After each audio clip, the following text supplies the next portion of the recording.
Eduardo Galeano, el escritor uruguayo, afirmó en una ocasión que los niños pobres son los que más sufren la contradicción entre una cultura que manda a consumir y a consumir y una realidad que lo prohíbe. La publicidad nos muestra, sobre todo por televisión, todos aquellos productos que nuestro salario no puede comprar. Esas son frases, son ideas de Eduardo Galeano. Él las escribe en El Mundo al Revés o El Mundo Patas Arriba, como ustedes quieran llamarlo. Y eso me lleva a pensar que en este momento, hoy, miércoles 18 de diciembre, día en el cual la inmensa mayoría de los empleados públicos y privados han recibido su aguinaldo, precisamente vamos a hablar de eso, ¿no? Vamos a hablar del aguinaldo, pero lo vamos a hacer a partir de estudiar lo que es el consumismo. Consumismo que nos consume no solo el salario, sino que nos consume también el cerebro. Un saludo a todos los salvadoreños y salvadoreñas que nos ven en Estados Unidos, México, Canadá, Europa, Centroamérica, Suramérica, es decir, prácticamente en todas las ciudades del mundo hay al menos un salvadoreño. Y un saludo muy entrañable también a los salvadoreños que desde nuestro territorio seguimos con la necesidad de construir una sociedad más justa. Yo sé que todo el mundo espera que se hable de política, que se hable de todos aquellos errores que se están cometiendo, que la opinión pública cuelgue de los dedos a los políticos que han vivido del fraude y de la corrupción, pero en esta ocasión vamos a hablar de algo que es realmente importante para la población, sobre todo para la población trabajadora. Vamos a hablar de eso que se da en llamar el consumismo, palabra que todos conocemos, pero que en realidad no tenemos del todo claro qué significa eso del consumismo y por eso somos presas de él. Antes quizás mencionar algunos datos. Al menos 4.000 impactos publicitarios sufrimos las personas del área urbana en cualquier ciudad del mundo. Al menos 4.000 impactos publicitarios. De esos 4.000 impactos, el 12% son los que se quedan en nuestra cabeza. Y sobre todo los que se quedan en nuestra cabeza son aquellos que tienen que ver básicamente con los aspectos más irracionales de la violencia. Dentro de esos impactos publicitarios que nosotros encontramos en los distintos medios de comunicación, en la calle, bueno, prácticamente en todos lados, unos 100 de ellos son los que más impactan en nosotros y esos 100 son los que vemos o sufrimos a través de la televisión. Eso significa entonces que una persona promedio recibe alrededor de 37.000 impactos publicitarios al año y al final ese tipo de impactos termina por condicionar el comportamiento que vamos a tener frente a la realidad y frente al consumo. Existen una serie de mecanismos que utilizan las personas encargadas de promover el consumismo. Hay mecanismos de aceleración del consumo. Uno de ellos es decirnos que algunos productos son de edición limitada, otros estableciendo fechas de caducidad que no son tales, y otros mecanismos de aceleración del consumo y de la ansiedad por consumir son aquellos que nos dicen oferta por tiempo limitado. Ahora, eso dio lugar a algo que se ha dado en llamar el neuromarketing, un neuromarketing que ya fue superado, por cierto, pero bien, ese neuromarketing son los estudios que permiten o nos explican cómo convertir los impulsos neuronales y sensoriales de tal forma que los deseos se conviertan en necesidades. ¿Y cómo se convierte un deseo en necesidad? Apelando al placer, apelando a la identidad.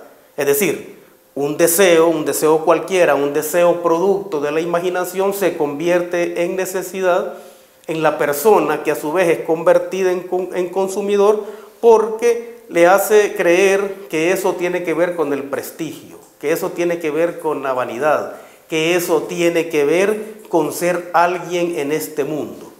En este mundo es alguien el que tiene, en este mundo existe el que consume, en este mundo existe el que tiene una tarjeta de crédito o tiene la capacidad para comprar productos en la medida en que el mercado lo va impulsando a ello.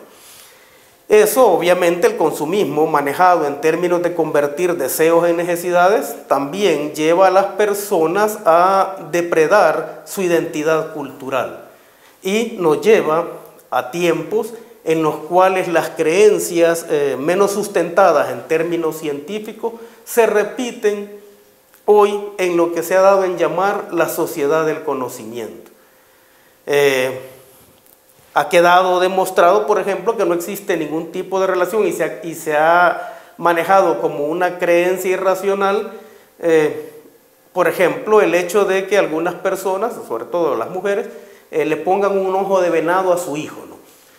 Supuestamente ese ojo de venado le va a evitar que sufra algún tipo de infección, o el hecho de andar un escapulario, o el hecho de usar agua bendita para lograr que un lugar o que un espacio le traiga buena suerte. Eso se ha considerado desde la antropología y desde la sociología como una creencia irracional. Sin embargo, ese tipo de creencias que nosotros manejamos como irracional no es nada distinta a las creencias que la publicidad nos inculca en este momento. Creer, por ejemplo, de que porque yo uso determinado desodorante le voy a ser atractivo a todas las personas, o creer que por el simple hecho de que yo use determinada marca voy a tener éxito, eso es del mismo tipo de creencia cultural que usar el ojo de venado o usar el agua bendita.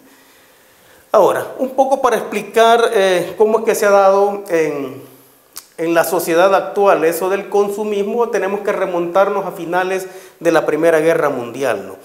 A finales de la Primera Guerra Mundial los mercados capitalistas estaban en crisis, había un exceso de productos, de bienes también, que se estaban deambulando por todo el mercado, pero no existían los compradores de esto.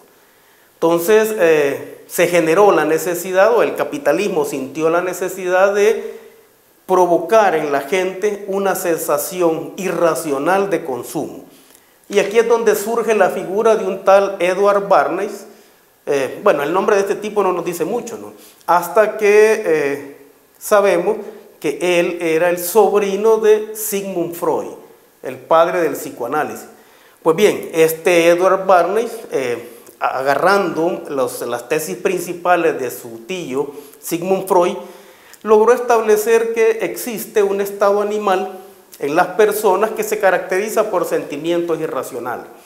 Y entonces el mercado debía apelar a ese estado irracional para convencer a la gente de que la única forma de existir y de ser alguien dentro de la sociedad era consumiendo. Entonces el consumismo a partir de ese momento se convirtió en el elemento central del capitalismo. Es decir, la idea es que el capitalismo sobreviva y se fortalezca día a día a partir del consumismo, a partir de que las personas convierten en necesidades básicas aquellos que son simples deseos de su imaginación. Entonces lo que establece este señor Edward Bernays es una especie de mecanismo de conexión de tipo sexual, es decir, una conexión del tipo de placer entre consumir y satisfacerse de forma imaginaria, ¿no? Ese es el mecanismo que él busca. Entonces esa conexión se logra precisamente cuando las personas, al nomás recibir o al nomás tener dinero en la mano, siente el deseo insaciable de consumir. Eso le está generando un tipo de placer, porque de sobra es conocido que el placer es aprendido. ¿Y dónde aprendemos el placer? Lo aprendemos sobre todo de los medios de comunicación. Entonces, esa conexión que se establece entre el placer y el consumir es lo que explica hechos tales como el uso de las personas, bueno, en un principio principalmente de las mujeres, como un objeto para vender productos que no tienen nada que ver con ellas. Y eso convierte también a los consumidores en consumidores irracionales, porque son impulsados por un tipo de deseos o por un tipo de conexión que no tiene absolutamente nada que ver con la mercancía que está comprando. Otro descubrimiento que hacen cuando se promueve el consumismo es acudir a lo que se conoce hoy como los productos desechables. Si de lo que se trata o de lo que trata el capitalismo es de que las personas consuman y vuelvan a consumir, entonces el tipo de productos que necesita el sistema son productos desechables, porque en esa medida la necesidad de volver a adquirir un producto o la necesidad de consumir se va a estar repitiendo de forma acelerada o de forma cada vez más acelerada. Y entonces nosotros empezamos a comprender cómo ese acto irracional, cómo esa relación neuronal y sensorial que nos impulsa a consumir se convierte en una cuestión real y en una cuestión irracional. Y ahí nos topamos, por ejemplo, con un tipo que sale feliz del almacén porque ha comprado unas llantas RIN 15 a mitad de precio y hasta que sale del almacén se acuerda que no tiene carro. O el tipo que sale del almacén después de haber comprado unos zapatos 3 o 4 tallas más grandes, pero no importa para él, porque lo importante era que estaban en oferta y que había que consumirlo. Entonces, ese tipo de impulsos irracionales son los que nos hacen comprender por qué el aguinaldo, me acaban de avisar acá que ya cayó la rata, o sea, ya cayó el aguinaldo, que ese aguinaldo hay que tenerlo el menor tiempo posible en nuestras manos, porque esta cultura nos está mandando a consumir y a consumir. No importa que después nos quedemos tronando los dedos, pensando en que nos hemos acabado todo el dinero y que todavía faltan muchos días de comida y de transporte. Pues bien, este consumismo, esta conexión neuronal que se establece, y si ustedes quieren un poco prevista hace muchos años por Alberto Maferrer cuando escribió su ensayo El dinero maldito, pues bien, este tipo de conexión sensorial se establece a partir de convertir el consumismo en un juego de la seducción, en un juego que permite preparar las condiciones para sentir placer consumiendo. Y ese juego de la seducción tiene, como cualquier juego, todo un ritual. Entonces, ¿cómo se prepara o cómo nos seduce o cómo nos permitimos nosotros ser seducidos por el mercado? Nos acercamos, sobre todo en estas épocas, a los centros comerciales, sobre todo, y empezamos a tocar mercancías, empezamos a medirnos mercancías, empezamos a probar, a ver cualquier tipo de mercancía, porque ese es un juego de la seducción. Entonces vamos a ver a miles de personas tocando cosas, midiéndose cosas que a lo mejor no tienen interés de comprar, pero en todo caso el placer se genera en ellos con solo tocar las cosas, con solo medirse las cosas. Se mide 30 pares de zapatos y al final no compra ninguno. O se mide 30 camisas y al final no compra ninguna. En todo caso, el punto importante acá es el juego de la seducción, ¿no? Entonces, en ese juego de la seducción en el que caen todas las personas, sobre todo los asalariados, comprar se convierte en el punto más alto del placer. Cuando la persona, después de haber tocado y medido cientos y cientos de mercancías, compra, ese momento de la compra es el momento del placer. Y obvio, ese placer desaparece al nomás comprar las cosas. Eso explica por qué al nomás salir del almacén la gente siente de nuevo la necesidad de volver al juego de la seducción, a tocar, a ver, a medirse las cosas, ¿no? Entonces eso se va repitiendo de tal forma que por mecanismos etéreos en este caso, el capitalismo es capaz de meternos las manos en los bolsillos y dejarnos, como decían las ancianas de hace muchos años, dejarnos chiflando en la loma. Nos quedamos chiflando en la loma, nos quedamos sin el salario, nos quedamos con una buena cantidad de mercancía, pero al final nos quedamos felices porque ya somos parte del sistema al ser un consumidor irracional. Ese consumismo irracional obviamente también tiene sus niveles, ¿no? Y así como hay unas personas que pueden ser parte del consumismo en determinado tipo de almacenes que venden mercancías caras, por decirlo de alguna forma, también ese nivel de satisfacción del consumismo debe reproducirse en aquellos lugares donde quienes ganan el salario mínimo puedan reproducir su versión particular de ser un consumista irracional. Y entonces nos encontramos en la calle con una serie de productos que están a muy bajo precio. Nos encontramos con personas que desfilan por esos puestos de venta, tratando de ser parte del sistema, consumiendo lo más posible, y eso le dio lugar a los productos piratas, ¿no? A los productos pollitos, como le llaman algunos.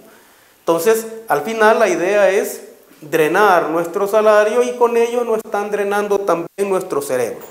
Ahora, las personas no logran comprender de que el consumismo es un acto irracional.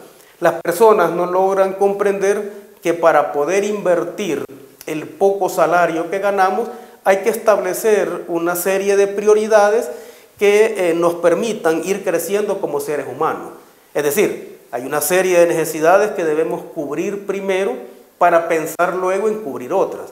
Sin embargo, como digo, el consumismo nos impulsa a comportarnos de forma irracional y no vemos los efectos que eso tiene. Solo por mencionar algunos, ¿no? El consumismo tiene un impacto negativo en el medio ambiente, tiene un impacto negativo en el agua potable que cada vez es más escasa. El consumismo tiene un impacto muy fuerte en la mala distribución de la riqueza.